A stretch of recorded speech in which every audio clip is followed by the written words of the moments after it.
Հարգելի գործընկերներ, ես կցանկանայի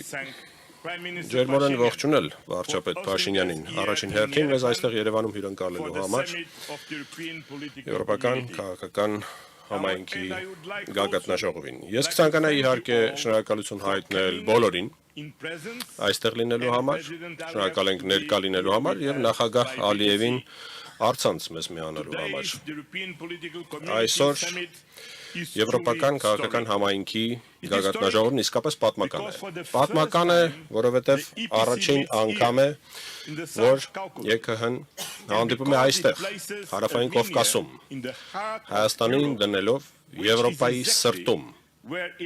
հենց այնտեղ, որտեղ Հայաստանը պատկանում է, հաշվի առնելով վերջինիս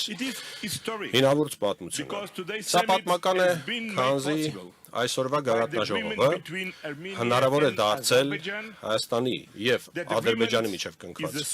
համաձայնության շնորհիվ, համաձայնության, որը խաղաղության պատմություն է Եվրոպայի համար, Եվրոպայում, որը պետք է տոնվի մի աշխարհում, որտեղ պատերազմները կարծես թե գերակայում են։ Այս համաձայնագրի շնորհիվ է, որ բարելավվել են հարաբերությունները Հայաստանի եւ Թուրքիայի միջև եւ այդ շնորհիվ է, որ այս տարածաշրջանն անցել է փոխակերպման ճանապարհին։ Փոխկապակցված ռազմավարական արդյունաբերական ոլորտները, շուկաները, տրանսպորտային միջանցքները, թվանշային ցանցերը եւ էներգետիկ փոխկապակցվածությունը այսօր ավելին են, քան պարզապես ապրանքները։ Նրանք վստահություն են ձևավորում, ստեղծում աշխատատեղեր եւ հարևաններին հնարավորություն տալիս կապվել պրակտիկ գործընկերական հարաբերությունների եւ համատեղ աճի ներքո։ Եվրամիությունը պատրաստ է վստահելի գործընկեր դառնալ եւ այս տեսլականը դարձնել իրողություն, ապահովելով այս պահի անդառնալիությունը, խաղաղության եւ հնարավորություն կենսական նշանակություն ունի ամրապնդել Հայաստանի ժողովրդավարությունը պայքարել արտաքին ազդեցությունների եւ ապատեղեկատվության դեմ։ Հայկական ժողովրդավարության ապագան ընկած է Հայաստանի քաղաքացիների ձեռքում միայն։ Կա երրորդ պատճառը, թե ինչու է այսօրվա գագաթնաժողովը պատմական։ Առաջին անգամ է, որ մենք հրավիրել ենք ոչ եվրոպացի գործընկերոջ, Կանադայի վարչապետ Մարկ Կարնին, ով մասնակցում է գագաթնաժողովին Եվրոպական քաղաքական համայնքի։ Բարի ողջույններս, Մարկ։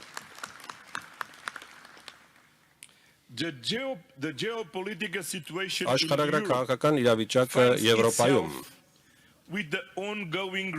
այս պահին եվրոպական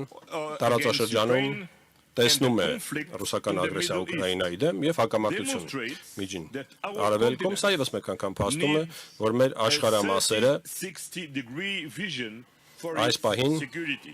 ձևավորում են 30-60 տեսլական իր անվտանգության համար։ Այս տեսլականը որպես այդպիսին 360 աստիճան պետք է առաջ մղվի համապատասխան սկզբունքների ներքո։ Եվրոպան պետք է կանգնի առաջնագծին միջազգային իրավունքի եւ կարգի պահպանման եւ միաժամանակ հետևելով ՄԱԿ-ի Խարտիային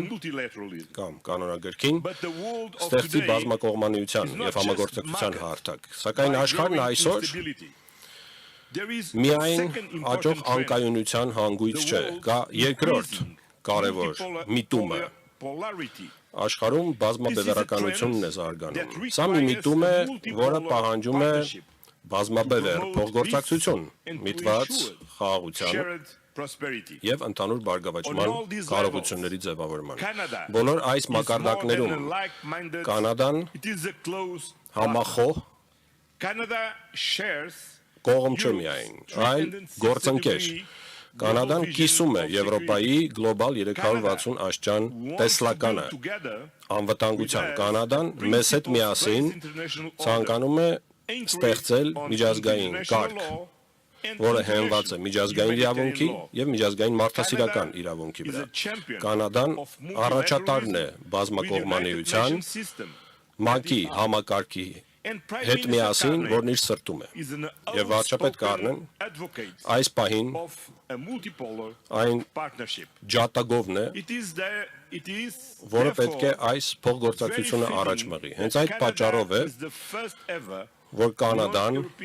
առաջին անգամ, որպես ոչ եվրոպական հյուր, մասնակցում է Եվրոպական քաղաքական համայնքի գագաթնաժողովին։ Մարկ, ողջունում եմ ձեզ, դուք մեր ընկերն եք։ Սակայն ԵՔՀ-ն միայն ընդհանուր եվրոպական սկզբունքների վրա հիմնված տեսլականի ձևավորման չէ միտված խաղաղության եւ բարգավաճման։ Եվրոպան նաեւ միտված է այդ տեսլականը բերելու իրականություն, էներգետիկայի, փոխկապակցվածության, ժողովրդավարական դիմակայունության ուղղություններում։ Սրանք են հիմնական թեմաները մեր այսօրվա գագաթնաժողովի եւ այդ թվում նրան հաջորդող կլոր սեղանների քննարկումների։ Վստահ եմ, որ այսօր եւ հաջորդող գագաթնաժողովներին ԵՔՀ-ն կդառնա գործողությունների հիմնական խթանը, գործողությունների, որ միտված կլինեն աջակցելու Ուկրաինային, Մոլդովային եւ Հայաստանին եւ միաժամանակ կապահովեն եվրոպական կոալիցիայի ստեղծում թմրանյութի ապօրինի վաճառքի Շնորհակալություն հայտնել իհարկե Էմանուել Մակրոնին եւ Վրաստանի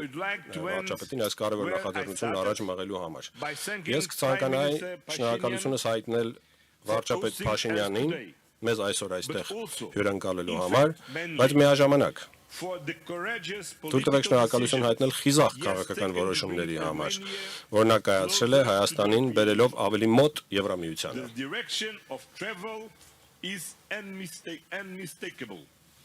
Այստեղ է, որ այս ճանապարհը վստահաբար մենք դիտարկում ենք